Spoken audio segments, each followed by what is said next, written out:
Most people think a 256-bit key is just a 256-bit key.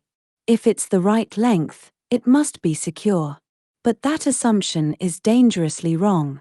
In the early days of Entropy Lab, we relied on bitcoin-lib and even older elliptic curve code to generate a standards-efficient cryptography elliptic curve. It worked, but it came with baggage. Heavy dependencies. Legacy browser quirks. No native Schnorr support, which Nostr absolutely requires. And worst of all, it forced us into outdated workflows that needed bundlers or NPM just to function.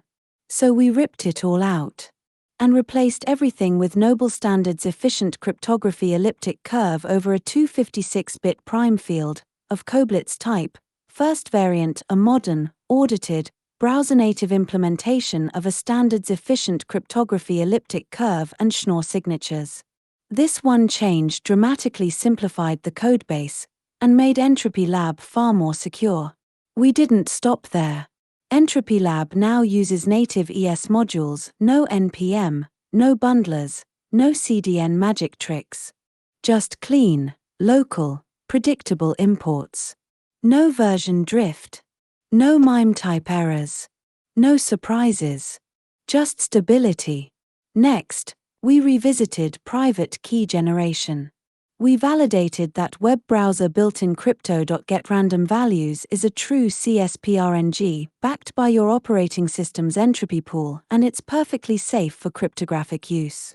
But randomness alone isn't enough.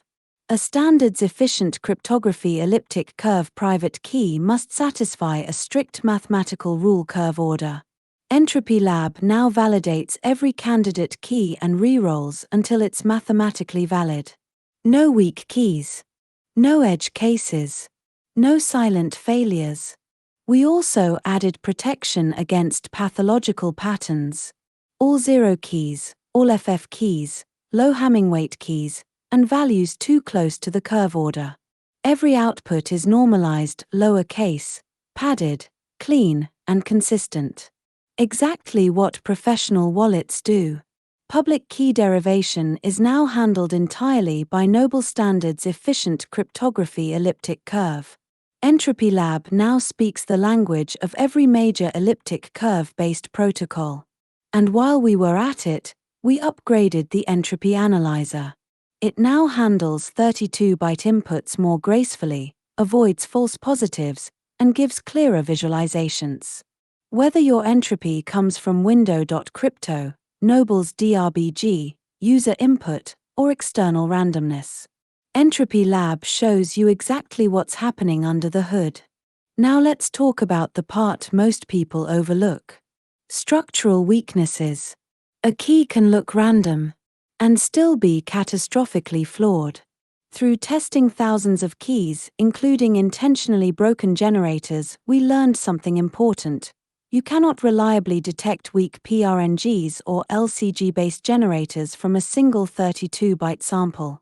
They can produce one key that looks perfectly normal. But you can reliably detect structural anomalies. Low entropy keys, biased keys, ramp keys, template keys, mirrored or repeated patterns, catastrophic serial correlation. These are the fingerprints of broken randomness, and they do show up in a single sample.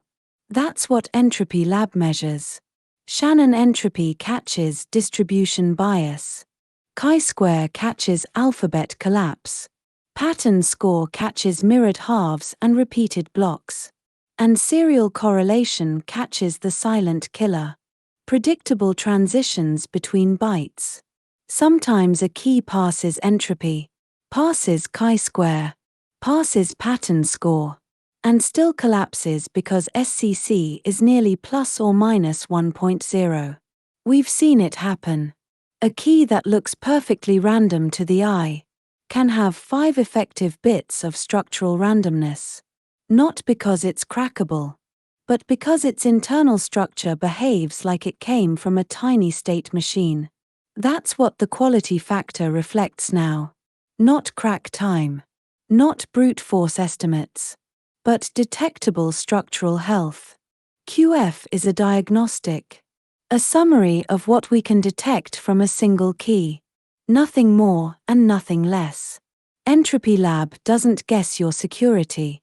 It measures the parts that are actually measurable. Entropy, fairness, correlation, structural patterns, effective randomness. And it tells you when something looks wrong. With a modern cryptographic engine, native modules, secure key generation, and deep structural analysis, Entropy Lab is now a fully modern, fully trustworthy environment for generating keys you can rely on. Don't assume your key is good. Don't trust the illusion of randomness. Measure it. However, Entropy Lab cannot detect weak PRNGs or LCGs from a single key because no tool on Earth can. What it can detect are structural anomalies that do appear in one sample. But what if an attacker knows the generator is weak? Can they crack a single key? And the answer is no, not from one key. This isn't a matter of difficulty or not enough compute.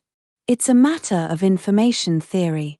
Even if the attacker knows the generator is an LCG, the generator is a weak PRNG, the generator has a tiny internal state, the generator uses predictable math, the generator is horribly insecure, they still cannot recover the seed or internal state from one output. Why? Because one output does not contain enough information to reconstruct the generator. This is a fundamental limitation, not a tooling limitation. So why one key is not enough even if the generator is known? Think of it like this. To solve LCG, you need multiple consecutive outputs. With only one output, you don't know the previous state. You don't know the next state. You don't know the modulus. You don't know the multiplier. You don't know the increment. Even if you know it's an LCG, you still have infinite possible LCGs that could produce that one value. Same for weak PRNGs. One output does not reveal the seed. One output does not reveal the internal state. One output does not reveal the recurrence. One output does not reveal the entropy source. This is why weak PRNGs fail over time, not in single samples. So how do attackers break weak PRNGs? They need multiple outputs. Attackers typically rely on several consecutive keys, or predictable timestamps, or predictable seeds, or known plaintext, or repeated outputs, or correlations between outputs, but never a single key. This is why weak PRNGs are dangerous in systems, not in isolated keys. So what happens if you only have one weak key? Here's the truth. If you only have the key itself, and no additional outputs from the generator, there is no shortcut. You must attack it as if it were a normal 256-bit key. There is no LCG crack button. There is no weak PRNG reversal from one sample. There is no seed recovery from one output. This is why Entropy Lab cannot detect weak PRNG key from one key. No analyzer can. No cryptographer can. No attacker can. It's simply impossible. Even if an attacker knows the generator is weak, they cannot crack a single key produced by it. They need multiple outputs to reconstruct the generator. Entropy Lab reflects this reality. It detects what can be detected from one key. It does not pretend to detect what is mathematically impossible. And that's exactly how a responsible analyzer should behave.